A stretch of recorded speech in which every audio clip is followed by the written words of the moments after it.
Cine industry ప్రతి చిన్నదానికి కూడా సాఫ్ట్ టార్గెట్ అవ్వాల్సిందేనా? సినీ నటులకు ప్రభుత్వాల వద్ద తగిన గుర్తింపు రావడం లేదా?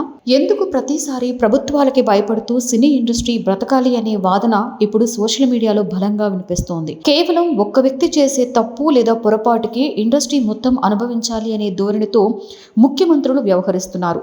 కూటమి ప్రభుత్వం రాకముందు మాజీ సీఎం జగన్ హయాంలో తెలుగు సినిమా ఇండస్ట్రీ సర్వనాశనమైన సంగతి తెలిసిందే. టికెట్ రేట్స్, బెనిఫిట్ షోలు పెంచుకోవడానికి అవకాశం ఇవ్వకుండా ఇండస్ట్రీని పాతాళ లోకంలోకి తొక్కేశాడు జగన్. అది కూడా కేవలం ఒక వ్యక్తి మీద కోపంతో. ఆ వ్యక్తి ఎవరు అనేది ప్రత్యేకించి చెప్పనవసరం లేదు. ఇప్పుడు కూటమి ప్రభుత్వం వచ్చిన తర్వాత, అందులోనూ ఉప ముఖ్యమంత్రిగా పవన్ కళ్యాణ్ ఉండడంతో సినీ ఇండస్ట్రీకి కావలసిన వరాలు దొరుకుతున్నాయి. పవన్ కళ్యాణ్ త్వరలోనే ప్రతిసారి ప్రభుత్వం అనుమతి తీసుకోకుండా బడ్జెట్ కి తగ్గట్లుగా టికెట్ రేట్లను పెంచుకునే వెసులుబాటు కల్పిస్తానని ఒక ప్రణాళికతో సినీ పెద్దలందరూ మాట్లాడుకుని నా వద్దకు రావాల్సింది అని కోరారు. ఆంధ్రప్రదేశ్ లో సినీ పరిశ్రమ ప్రస్తుతం మహర్దశలో కొనసాగుతోంది. కానీ తెలంగాణలో ఇటీవల సంధ్యా థియేటర్ లో జరిగిన దుర్ఘటన కారణంగా అల్లు అర్జున్ ని అరెస్టు చేయడం, సినీ ఇండస్ట్రీలో త్వరలో రాబోతున్న సినిమాలకు టికెట్లు హైక్స్, బెనిఫిట్ షోలు ఇవ్వబోమని ముఖ్యమంత్రి అధికారికంగా ప్రకటించడం వంటివి సినీ ఇండస్ట్రీని ఉలిక్కి పడేలా చేసింది. గడిచిన 5 ఏళ్లలో ఆంధ్రప్రదేశ్ లో ఏర్పడిన సమస్య ఇప్పుడు తెలంగాణలో ఏర్పడింది. 100 కోట్లు బడ్జెట్ పెట్టి సినిమాలను తీస్తున్నాం,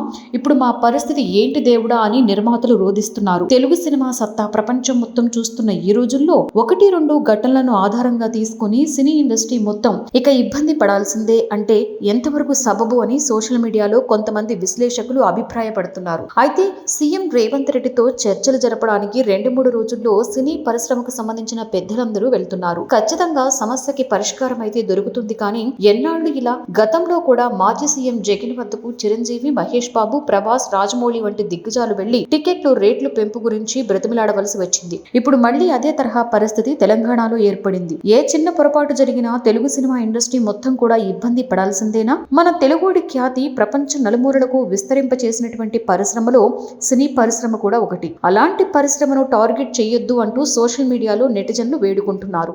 ప్రభాత సూర్యుడు జాతీయ తెలుగు దినపత్రిక. ప్రతి అక్షరం నిజం వైపు.